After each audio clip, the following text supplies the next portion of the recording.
بسم اللہ الرحمن الرحیم یا ایہا الذین آمنوا اتقوا اللہ ولتنظر نفس ما قدمت لغد واتقوا اللہ ان اللہ خبیر بما تعملون۔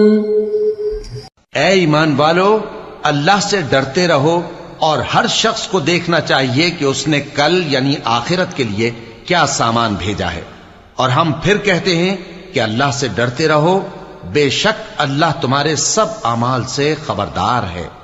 بسم اللہ الرحمن الرحیم، الحمد للہ رب العالمین، والصلاة والسلام على اشرف الانبیاء والمرسلین وعلى آلہ واصحابہ اجمعین ومن تبعہم بإحسان الى یوم الدین۔ قابل صد احترام حضرات شائقین و شائقات سچا پیغام، السلام علیکم ورحمۃ اللہ وبرکاتہ۔ آج کی محفل میراث النبی کے نورانی پروگرام میں آپ کا استقبال ہے۔ اہلا و سہلا مرحبا۔ ہم آپ تمام حضرات و مستورات کا خیر مقدم کرتے ہیں۔ محترم حضرات و خواتین، تعلیم کا آغاز ہو رہا ہے۔ سب سے پہلے آداب تعلیم کا لحاظ کرتے ہوئے تعلیم کی طرف متوجہ ہو جائیں۔ پورے دھیان سے سننا، عمل کی نیت سے سننا اور تبلیغ کی نیت سے سننا، یعنی سنی ہوئی باتیں دوسروں تک پہنچانے کے جذبے سے سننا۔ چند خاص آداب تعلیم ہیں، امید ہے کہ آپ حضرات ان آداب کا ضرور خیال رکھیں گے۔ جزاکم اللہ۔ بسم اللہ الرحمن الرحیم۔ نماز بدنی اور زکوٰۃ مالی عبادت ہے۔ جس طرح نماز بدنی عبادت ہے، اسی طرح زکوٰۃ مالی عبادت ہے۔ اس کا ادا کرنا ہر مالدار صاحب نصاب کے ذمے ہر حال میں ضروری ہے۔ کوئی اسلامی حکومت اور اسلامی بیت المال زکوٰۃ کو وصول کرنے والا ہو یا نہ ہو، دونوں صورتوں میں ادا کرنا ضروری ہے۔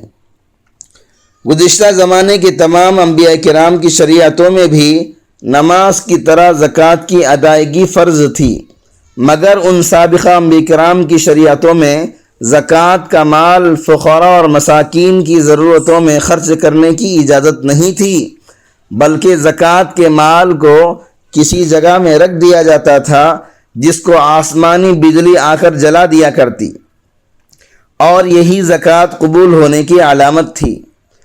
امت مسلمہ کے لیے اللہ تعالیٰ نے اپنے فضل سے اس کی اجازت دے دی کہ زکوٰۃ کے مال کو مسلمانوں کے فقراء مساکین پر خرچ کیا جائے۔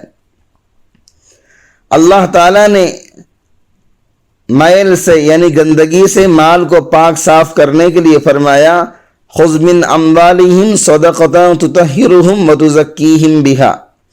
اللہ تعالیٰ نے زکوٰۃ اس لیے فرض کی ہے تاکہ بقیہ مال کو پاک صاف کرے۔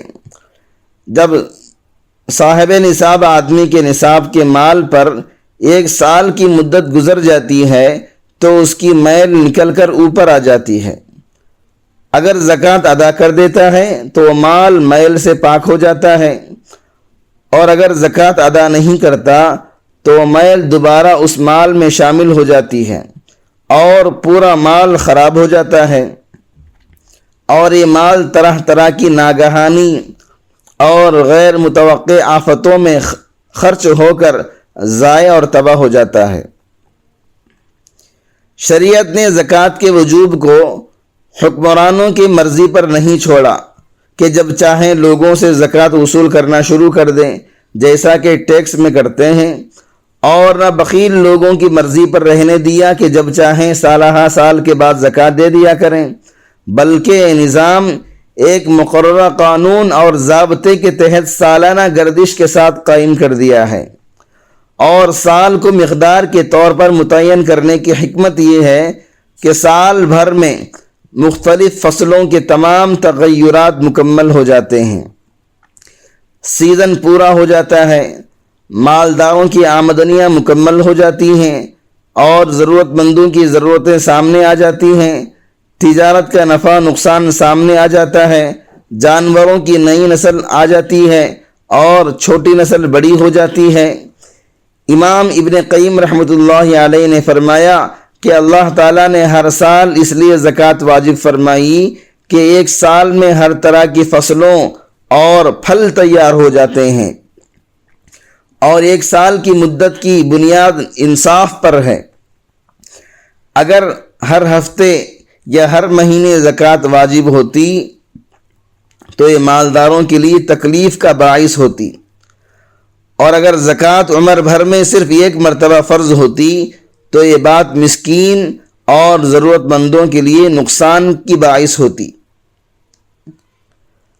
زکوٰۃ دینے سے اللہ رب العزت کی خوشنودی اور مال میں بڑھوتری ہوتی ہے۔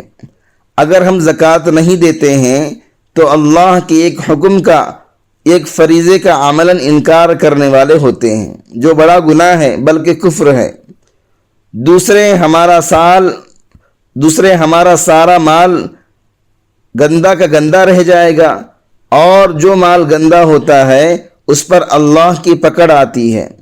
جس طرح قارون دنیا کا سب سے بڑا مالدار تھا، اس پر پکڑ کس لیے آئی تھی؟ اس نے زکوٰۃ دینے سے انکار کر دیا تھا۔ حضرت موسیٰ علیہ السلام نے قارون سے کہا کہ بھائی زکوٰۃ دے دو، اللہ نے تجھ کو اتنا مال دیا ہے۔ اس نے کہا میں کیوں دوں، یہ تو میری کمائی ہے۔ اللہ نے اس کو زمین میں دھسا دیا، نیست و نابود کر دیا۔ اس لیے مال کی صفائی انتہائی ضروری ہے۔ مثال کے طور پر آپ کی گاڑی ہے، اگر اس کی صفائی نہیں کرائیں گے تو انجن کے اندر کچرا پیدا ہو جائے گا اور گاڑی نہیں چلے گی۔ یا یوں سمجھ لیجئے پیٹ میں اگر گڑبڑ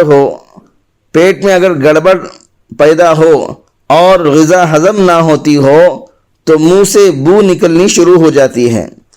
اسی طرح سے صفائی کا نظام اللہ نے ہر چیز میں رکھا ہے۔ مال کی صفائی بھی ضروری ہے۔ جب مال صاف ہوگا، صاف مال جب ہم کھائیں گے تو ظاہر ہے کہ ہم جو اعمال کریں گے ان میں نور پیدا ہوگا۔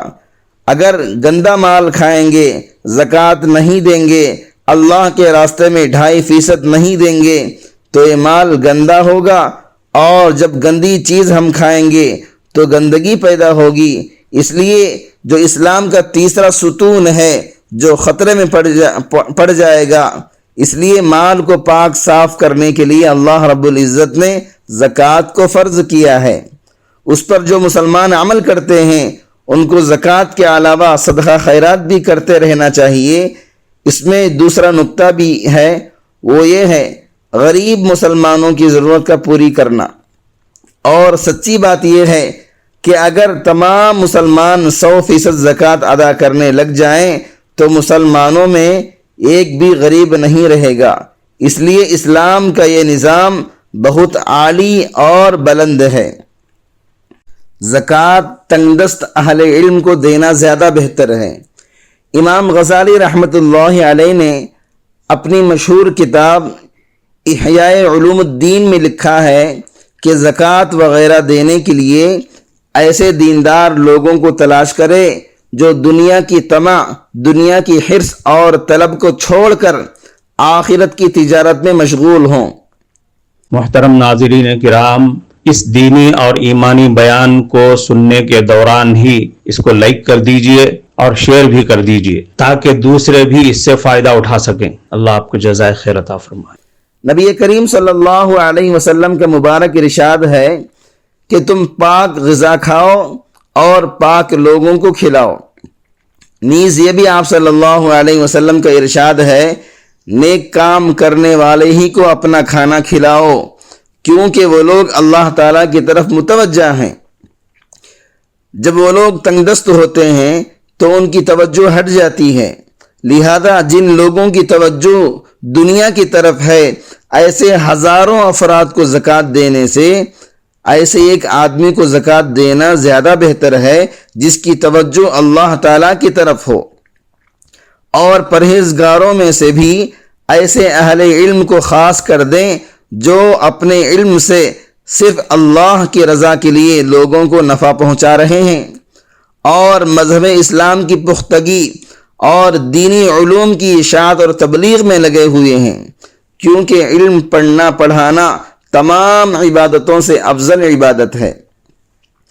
حضرت عبداللہ ابن مبارک رحمۃ اللہ علیہ ہمیشہ اپنی زکوٰۃ اور خیرات اہل علم پر ہی خرچ کیا کرتے تھے اور فرمایا کرتے تھے، میں نبوت کے درجے کے بعد علماء کے درجے سے افضل کسی کا مرتبہ نہیں دیکھتا ہوں، کیونکہ اگر اہل علم تنگ دست ہوں گے تو دین کی خدمت نہیں ہو سکے گی، جس کی وجہ سے دینی کام میں نقص آ جائے گا، کمی آ جائے گی۔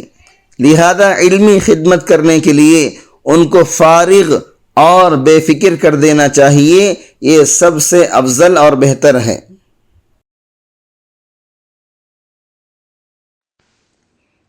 معزز شائقین و شائقات سچا پیغام، آپ کو اندازہ لگ گیا ہوگا کہ یہ مضمون کتنا اہم ہے اور کس قدر فائدہ مند ہے۔ کم سے کم درجے میں سوشل میڈیا کے ذریعے سے بھی ہم اس کو زیادہ سے زیادہ شیئر کریں گے تو دعوت کے فریضے کی کوششوں میں ہم بھی اپنا کچھ حصہ ڈالنے والے بن سکتے ہیں۔ لہٰذا زیادہ سے زیادہ اس کو عام کریں تاکہ پوری دنیا کے ہندوؤں کی غلط فہمی دور ہو جائے اور انہیں یہ زمینی حقیقت معلوم ہو جائے اور وہ اپنے اصل مذہبی لیڈر پیغمبر آخر الزماں حضرت محمد الرسول اللہ صلی اللہ علیہ وسلم کو ماننے پر مجبور ہو جائیں اور کلمہ پڑھ کر آپ کے ساتھ ساتھ وہ بھی جنت میں جانے والے بن جائیں۔